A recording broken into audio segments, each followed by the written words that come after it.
Good morning and welcome to Papua New Guinea. Today we're going to be doing a flight from our friendly neighborhood of Yomneri in Papua New Guinea over to Yambaitok. So I'll go over and take a look at the map here. We're sitting right up in here at 6,000 feet right now. Yambaitok, I believe, is only like 150 feet above sea level, so we're going to be climbing out and following this little channel gap down here, and then we'll do a nice little scud run scenic tour down the valley to Yambaitok and drop off some cargo and sensitive supplies there. So I've already plugged in our VREF. We got 60 knots on the rotate, 71 knots coming back in. We have our ignition condition, flaps 20, just double check those, and fuel is on, harnesses are locked. So pre-takeoff checklist is complete. We're going to be rotating at 60 knots and climbing out to the right down the valley. Alright, park and brake off, full brakes.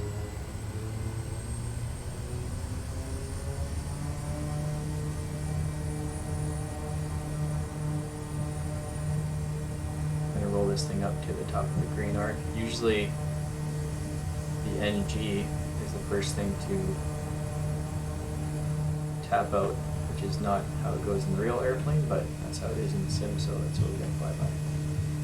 So we got gauges in the green, torque set, airspeed's alive for your 60 knots.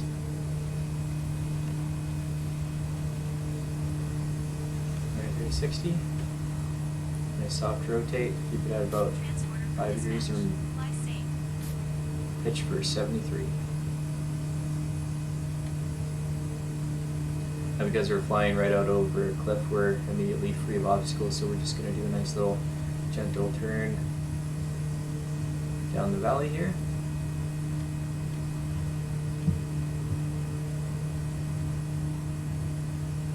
And once we're good and clear of terrain, we're going to pitch down, give it about 5 degrees. Over 80 knots, we'll go 10 degrees of flaps. And over 90, we'll go 0 degrees of flaps. And roll back our propeller to 2,000 RPM. Usually I set it for about 2,030 and then it rolls back to 2,000 as it adjusts.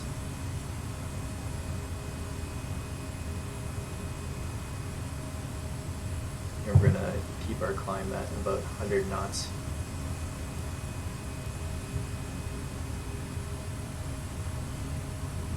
So we're 1,000 foot clear of obstacles. We're going to turn off our bypass ignition, and we can go ahead and unlock our harnesses for comfort as well.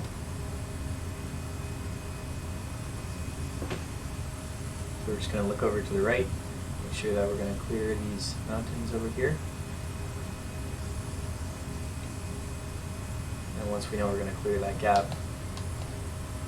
we're going to reset our torque down to 1250 for cruise. And we'll stay at. Oh, we can even come back down to 7,000 for this.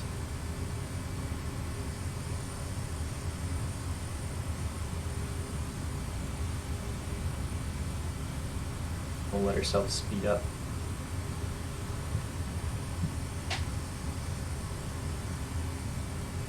We'll reactivate our TAWS inhibit there. The terrain awareness system works really well, just not in the mountains when you're flying in proximity to terrain. It's more when you're doing other things. It's a good warning for you.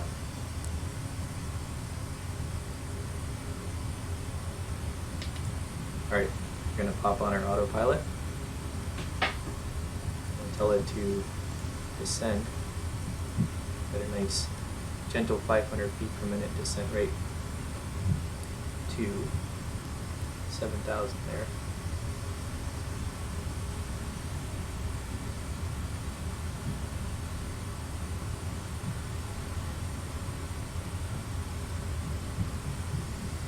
I believe the gap we want to go through is actually over to the left here, so I'm going to punch in my heading bug there. And we can see it's nice and clear on the other side of that ridge. And there's not a lot of clouds today, so no threat in the terrain.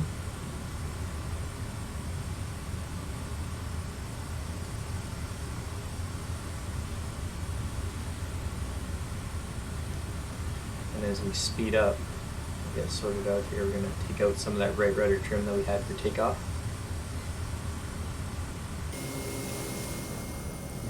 Now to Papua New Guinea. Up to the right there, in that little valley, is Simbai, actually. That's another location that Ethnos 360 and MAF fly to quite a bit.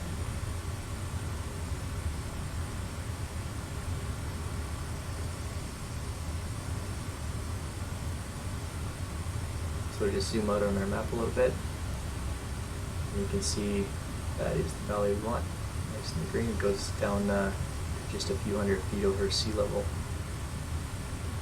The G1000 NXI is super nice. You can see the terrain shading.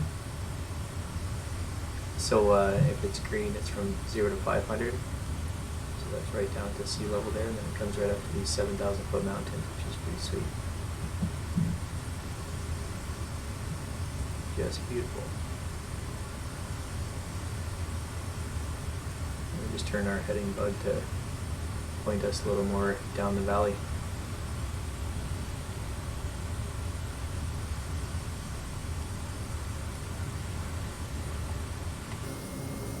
Yeah, so here we are in our, used to be Quest Kodiak.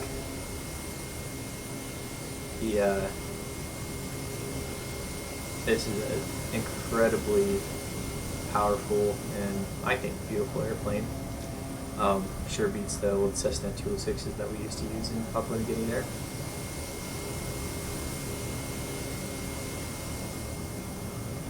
Yeah, you can see it's a nice gorgeous day. We're just going to descend until we're below this layer of clouds, and we can go and head on down the valley. Below 5,000 feet, you can take a look at our instruments over here. We got our fuel flow in pounds per hour. So the below 5,000 feet, because you have such a high fuel burn, that's going to be our limiting factor when we're setting cruise. So we'll set at 320, and as we come above 5,000 feet, we limit our torque to 1250, because that would be the deciding factor. Then, so from 5,000 to 12,000 feet, we set about 1250 on the torque, and then above 12,000 feet, you have to limit your ITT. So it's a lot of science involved in flying a turbine aircraft, but it's a lot of fun. You don't get the performance reductions in altitude as you do with a carbureted engine,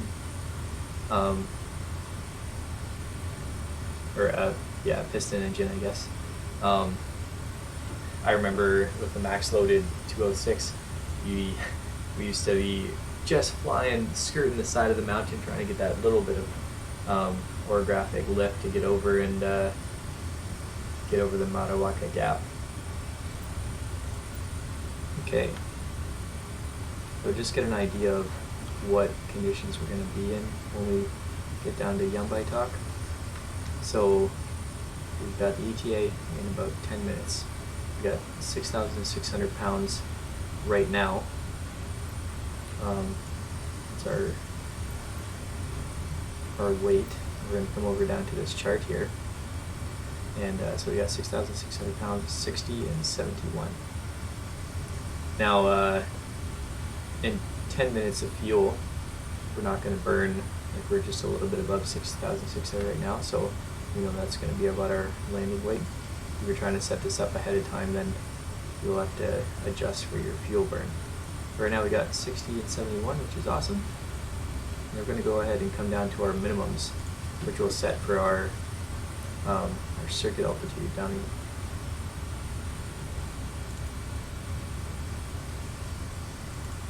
Alright, Yambaitok. We got elevation at 510 feet, runway 21 and 03, length 527 meters, slope is 0.7. It's fairly flat. The right-hand circuit. Alright, so the circuit in Yambaitok is going to be a little bit different because you have such a short final. So we're going to actually lose an extra bit altitude coming down there. So what we're going to do is 7 minutes away, we're going to continue on down to 1,500 feet for circuit altitude. And then for our minimum spug, we're going to set this up. So 1,500, 1,000 will be about 800 feet when we turn final there. Alright, and we're going to continue on down. And it's 500 feet per minute descent rate. Get rid of that bug. And what that'll do is, in the real airplane, it would tell you, give you a little audible chirp minimums when you get down to that point. And that's a nice big help to make sure that you're not getting below your final turn. This is such a beautiful valley to fly through. Got a nice river flowing down it and mountains on both sides. Just stunning, really.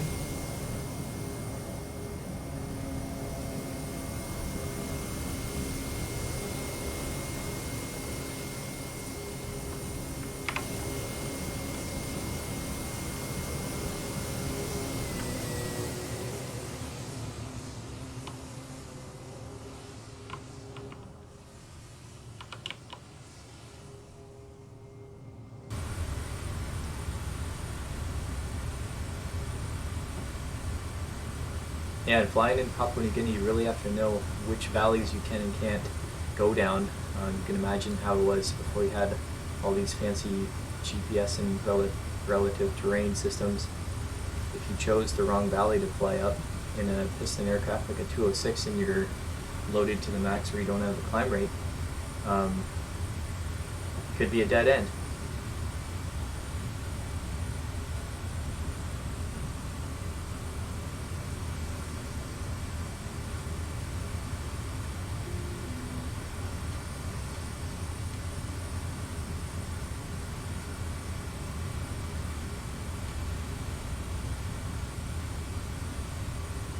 What a beautiful area to fly in. You can see all the sandbars and beautiful spots down by the rivers.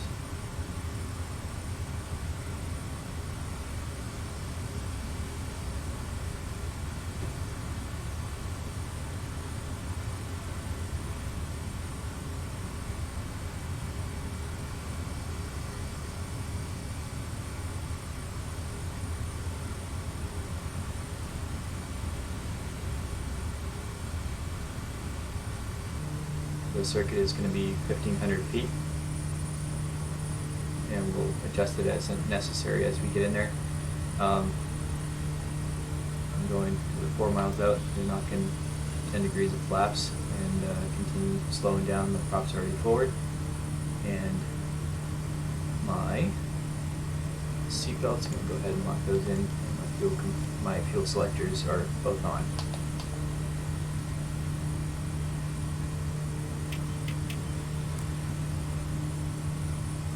So we'll continue on to 1,000 feet and 800 feet on the short base before we turn final.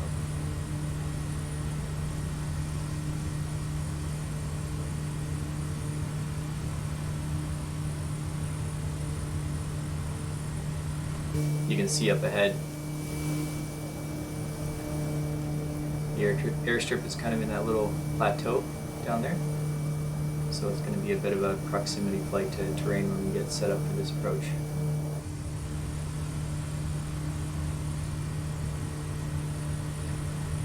And just to look at things again, so our glide, our VREF is going to be 71 knots. So 81 on base and 91 on downwind.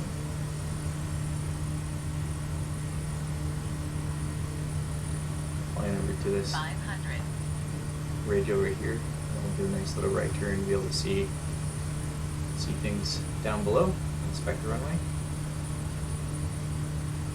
500.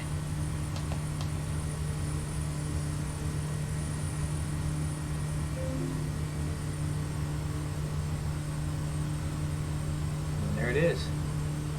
Looks like another plane is on the ground there. And the windsock is showing a less than 5 knot tailwind on landing, so that should be fine. 500.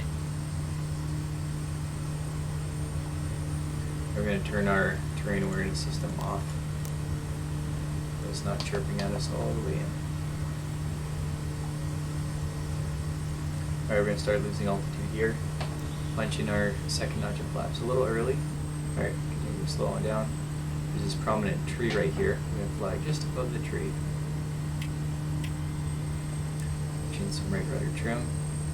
And 71 knots is going to be our final. Put a final notch of flaps in, slow into 71. And sometimes you're getting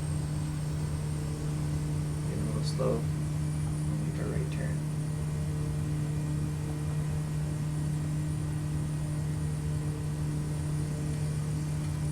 Alright, glide slope's looking good. A couple knots fast.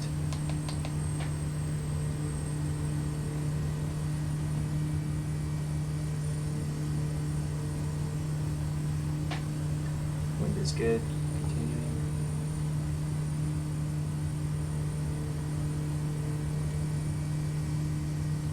Alright. And full power. Flare. Touchdown. Full reverse. Braking. Coming out of beta.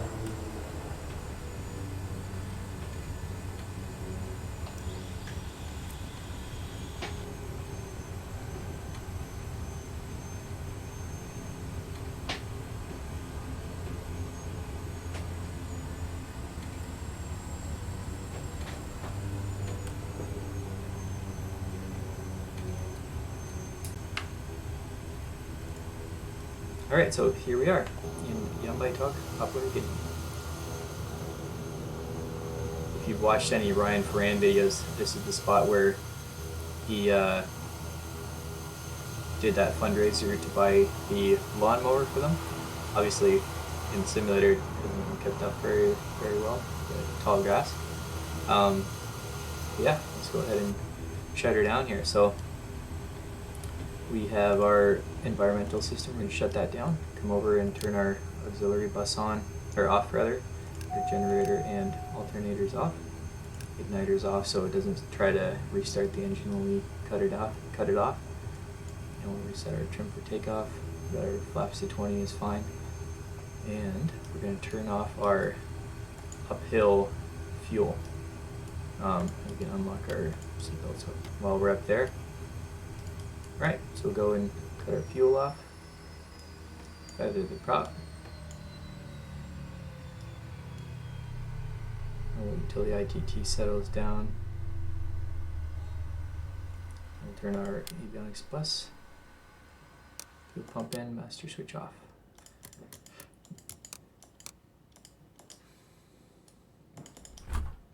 And let's unload these passengers. And there we go. Empty aircraft. Except for yours truly.